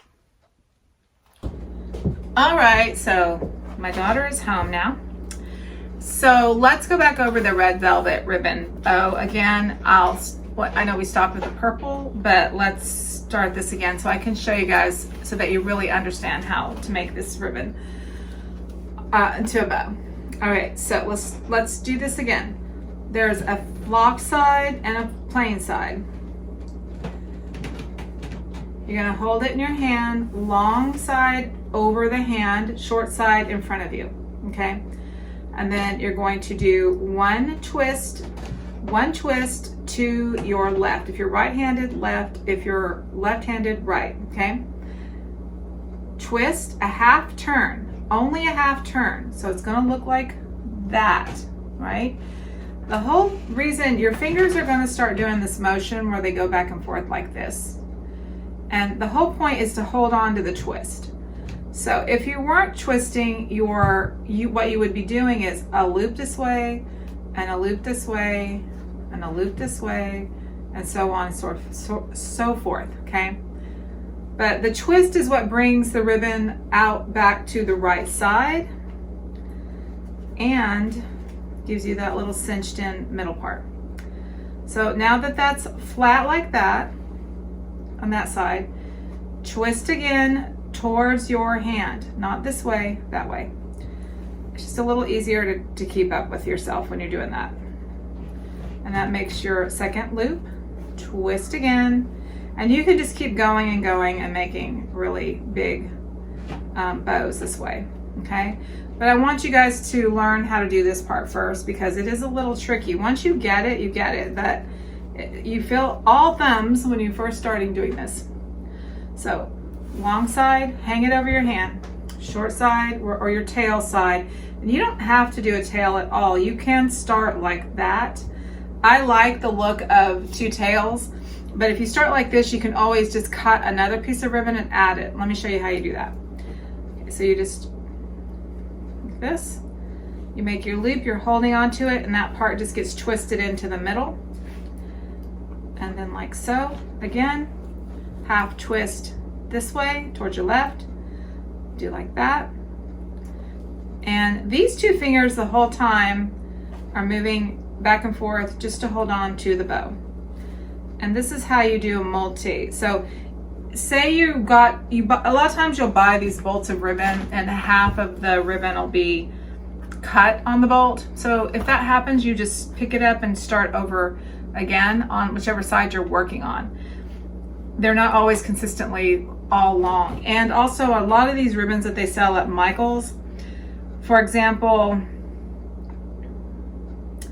this one, I think it only has like 5 yards on it. Most of them either come like 9 feet, 5 yards. You really should try to find the bigger full bolts that have 20 or 25 yards on them. And that way you get enough ribbon for your projects and it's less expensive. Unfortunately, a lot of times you have to buy those again through your florist or a floral supply because most of the stuff that's sold at Michael's is little small bolts. Okay, so let's do that again. Because it takes a few tries, y'all. So you're hanging the long piece over, or if you're not doing a tail, then just start there. And then let me show you. Let me take this one apart again. My daughter might be a little noisy upstairs, so just ignore her. First thing they do when they get home is make themselves a snack, or she does, and gets on with her friends online. All right, let me just smooth this out. Okay, so say I have a bunch of random pieces of ribbon from over the years and I want to do something with those ribbons, and I can keep connecting those together in this technique. Okay, so I make my tail, back over, hold it, twist it to half turn left, bring it back up, twist it, half turn, and you see I just ran out of ribbon, right? So that's gonna be where that bow ends. And then I'm gonna start, I put that flat against the back there and keep going. Now to make a bigger, fluffier bow, what you start doing on that third loop out, you just make it a little bit longer and then pull it off to the left or right. So you're going in an X shape, like this, okay? And then like that, okay? So ideally you want 4 or 5 loops on each side. I have to get more ribbon, I just ran out, but you can get these bows as big as you want this way. And then the same technique applies to tying it off. So if you want short little fluffy bows, or you want long tail bows, there's so many different ways to make a bow. The thing with a florist bow always is it's twisted, a half twist, and you're stacking, and you can make your loops as, you know, they can all be the same, or they can be elongated. You can do them all different kinds of ways. And let's try it with this ribbon. This is bright magenta pink ribbon. This is probably one of my least favorite colors, but I think you'll be able to see it on the camera really well. This ribbon's really squishy. It's a thin satin.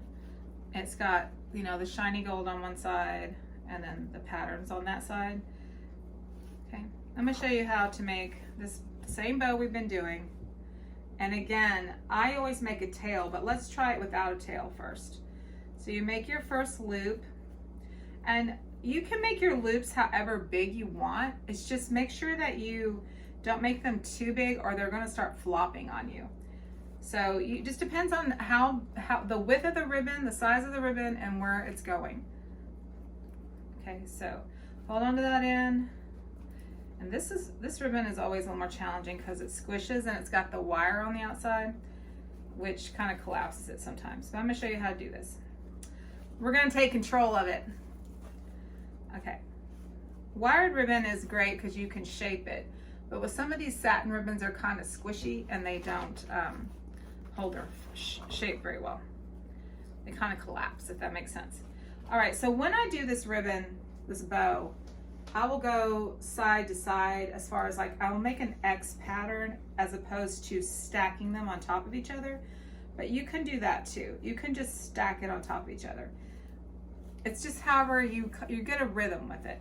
And then I will typically make the ones going on the bottom slightly longer than the ones on the front, the top, but you don't have to do that. But what happens is if you keep them all the same, your bow is going to be round like a chrysanthemum. So if I didn't elongate each loop as I went out, my bow would be like a tight ball, and you may want it to look like that. I don't like that look personally, but you might like it. Okay, and so with this technique, you just keep going. And like I said, this is a little more challenging ribbon because it wants to collapse on itself. As long as you're holding it pretty firmly in the middle, you won't lose your loops. And you can make as much a ribbon bow as you want in this way. And I shape it as I go. And sometimes you'll lose it, so you just want to make sure you're pinching it tightly in the middle, okay? And then if you want to do a tail here, you can, let me make sure I have the same loops here. 1, 2, 3, 4, 1, 2, 3, 4, 5. So How did I do that one? Oh, let's start it over. Like I said, this ribbon's a little more challenging to work with, but it's sometimes whatever you find when you're out and about, and you can always, you know, you find the right color, but the fabric's kind of wonky. And this time I'm going to do the tail to start it with, because I just still like that better. And it's less bulk in the middle to pinch in, if that makes sense. Okay, so twist, and then, so every time you do a bow, everything's under the hand. Does that make sense? So nothing's on top of your hand, your thumb's always in the middle, and everything's underneath. And I'm gonna just keep going. You can use these ribbons for bridal bouquets. You can do like smaller, of course, for anything really. It's a little garnish, an accent. And if you don't want to tie a bow, if you buy wired ribbon, you can just weave it in and shape the wire.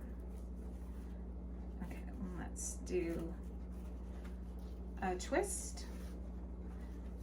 Y'all, my nails are a mess. They always were a mess when I was a florist, but I just let them go sometimes.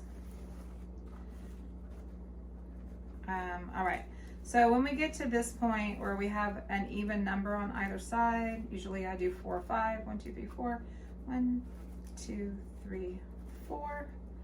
Let's do 5 so you guys can see how a big juicy bow looks. Actually, I'm gonna show y'all something else. Okay, so we're gonna cut that tail. So now you've got your 2 tails, right? And if you want to, you can actually add more tails by just taking another strip of ribbon, cutting it, and adding it to the back. And you can make it as flourishy as you want. If you want to make a double bow with a different color ribbon, or different type of ribbon, then you can take the next size up a wider ribbon, and you can do that on the back side of this ribbon. And then you just make sure you've got make sure you know which side's your front side on the ribbon. So that's my front. So there, that, and then you just make a couple of loops in the back, or up to 4, usually with this really wide ribbon, like a number 40 or up. And then you can just make your bows, you can stack your bows ad nauseum, like just keep going if you wanted to. This would be good if it was like the top of the tree or a big garland banister bow. And then same technique, wire goes under the thumb all the way around the back side. So you get to the back of your ribbon or your bow, and then you're going to twist it with that wire like I showed you before with the pine cones and stuff. And then once it's secure with the wire, then you can go back in and fluff the bows.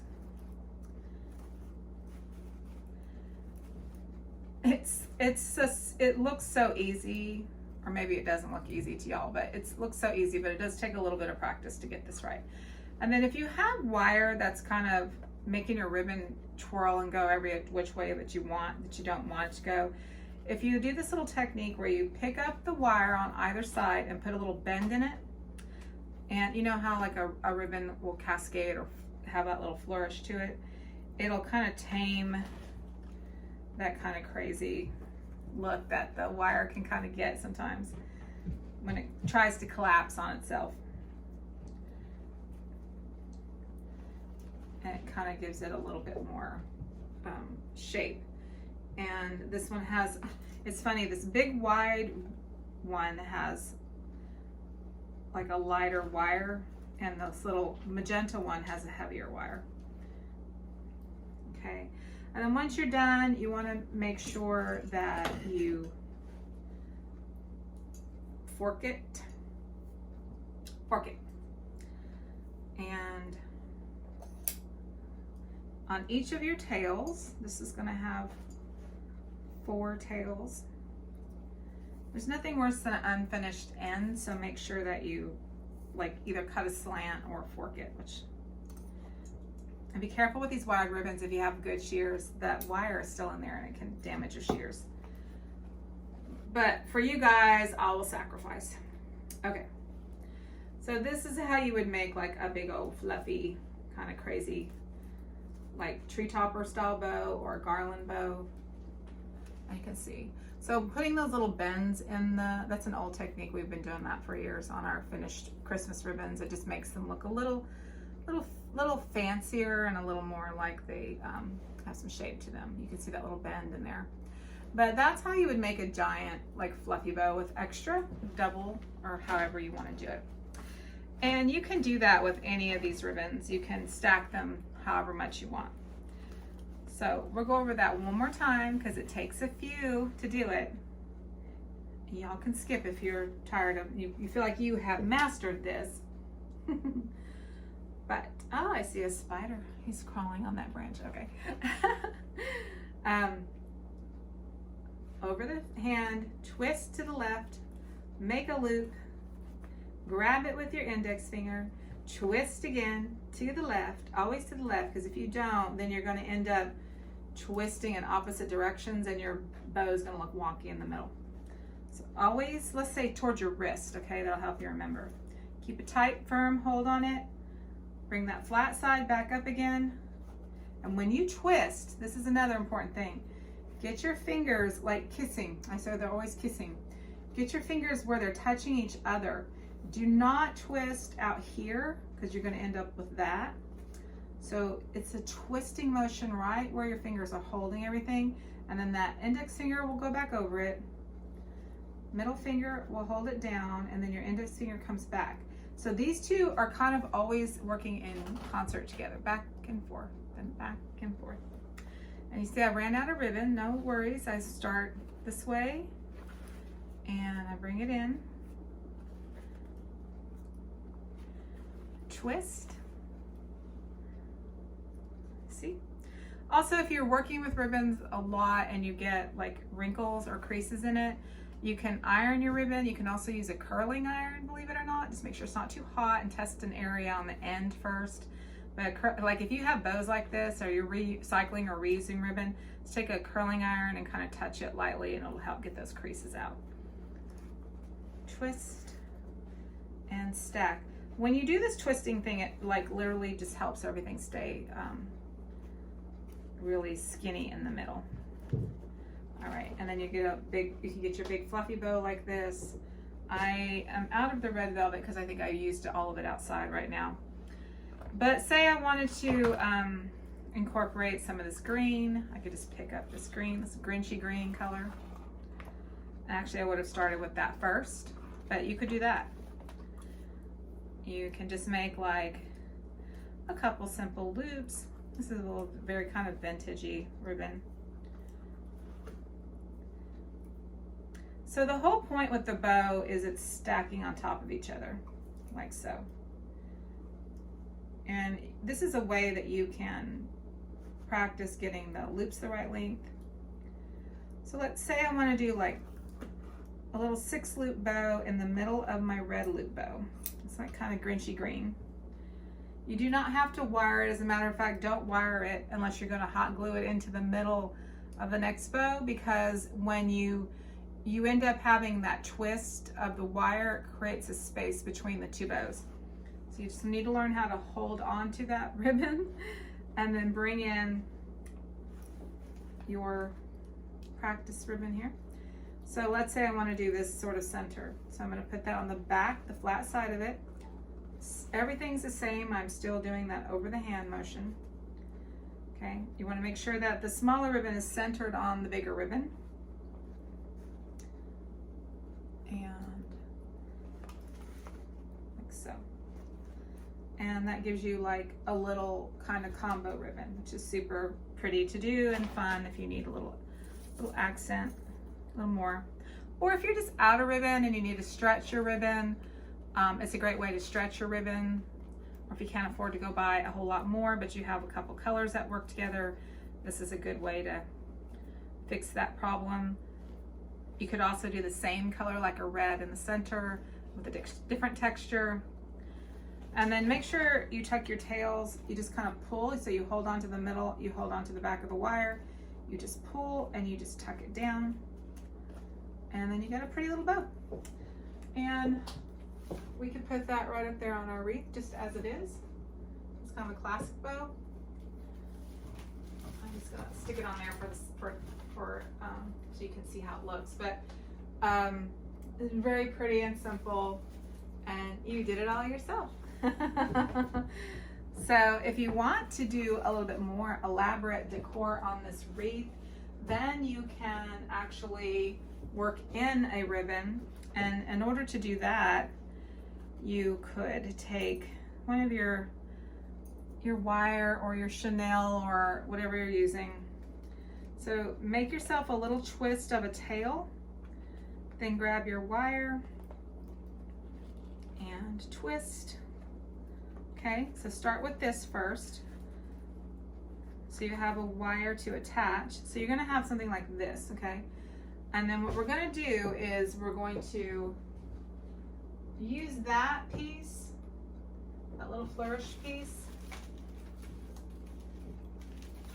and wire it on like so.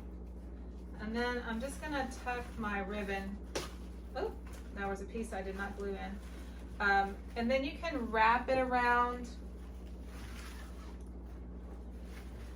There's different ways to do this.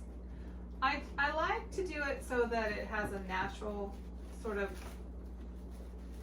entwined ribbon look. I don't want it to look like a candy cane. So I might twist a couple pieces like so, and then I'll take my wire. Let's get a thinner wire. Where are you, thin wire? And then I will wire it down to a spot where I think it looks nice. And that little tail part that's sticking out, then you can take your thin wire, again, using that thin wire, and grabbing your tail, the little bit that's left, twist it, a little wire, and then attach it to a piece of greenery. I think that turned out really pretty.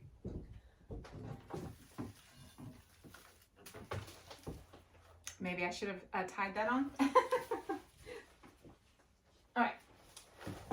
Again, we're going to bring the wire all the way through the back side. And this is a beginner wreath, very simple.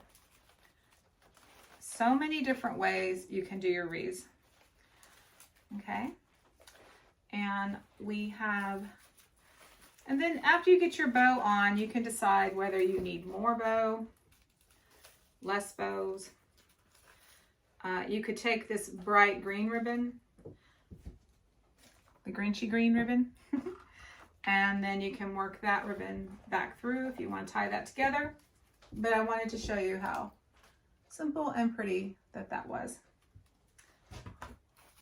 Wrap it around.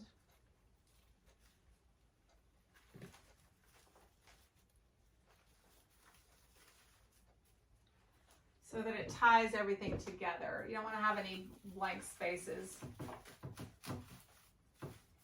Once you get it where you want it, then just either wire it or glue it into place and it'll look great. Not bad at all. And very festive. One of the reasons I love the red is because you have that kind of classic bright. You can see it from a mile away. Let's see if I have a couple of little red birds we can add to this. Be right back. So cute. I found these at an antique store last year in Texas, and I bought all they had. I wish they had a lot because I love cardinals. It's one of my favorite, I think probably my favorite bird, wild birds. I love cardinals. And these are nice because they have little clips. You can just find a spot on your wreath to attach it. And that gives us our finishing touch. You could You could also add pine cones or poinsettias, silks, whatever, you know, to make it look festive. Here's a nice close-up of the finished wreath. Like I said, it's a beginner wreath, very simple, but I think it turned out really pretty, and all of the items that I used were foraged and or thrifted or found at an antique store, and I love that. I think that's a great way to recycle.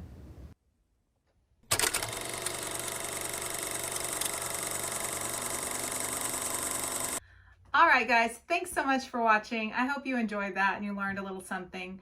And if you need help with the bow tutorial again, just let me know. I'll be happy to try to film another one a little more close up so you can get that technique down. Just remember to practice. Just use an old piece of ribbon. A wired ribbon is great. Even ribbon that has a little stiffness to it but it's not wired. Any ribbon you can do with. And if you just can't get the bow down, then just make yourself little loops. Wire that off and then you can stick it in. Thanks for being here and thanks for your patience. And I cannot wait to see you in the next one. Stay spooky, friends.